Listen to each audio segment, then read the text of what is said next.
I was just a boy when I first understood what death really meant. My grandmother was my whole world. She taught me everything: how to pick berries in the forest, how to bake bread, and how to love this world, even when it seemed unfair. With each passing year, I saw my grandmother grow weaker. Her once quick hands, always busy with something, became slow.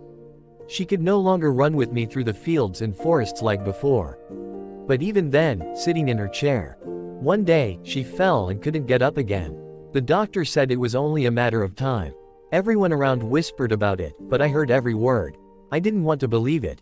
I prayed every day for my grandmother to stay with me, hoping it was just a terrible dream from which I would soon wake up. On the day she died, everything seemed as usual. The sun was shining, the birds were singing, and even the breeze was warm. But inside me, everything fell silent. I went to her room and saw her lying still, with her eyes closed, as if she were asleep. I sat beside her, unable to say a word for a long time. I held her cold hand and felt as though everything inside me had stopped.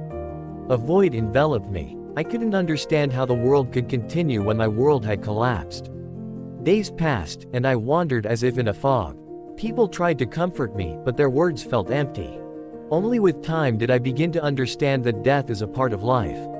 My grandmother always said that everything in this world has a beginning and an end, but while we live, we can make this world a better place. We can leave a mark, just as she left a mark in my heart. Now, when I think of my grandmother, it still hurts. But along with the pain comes a warm memory of the days we spent together. I realized that her death taught me to cherish every moment, not to postpone love and kindness for tomorrow, because we never know how much time we have left. My grandmother is gone, but her lessons remain with me forever. She taught me how to live, even when she is no longer by my side. And now, I try to live in such a way that, when my time comes, I too will leave a warm mark in the hearts of those I love. The moral of this story: cherish the time you spend with your loved ones, for it may be the last.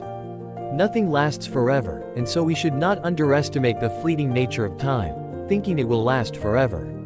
My grandmother did everything right. She didn't want to harm her grandson. She only wanted to explain that she would always be with him in his heart. Treasure the moments with your loved ones, for they cannot be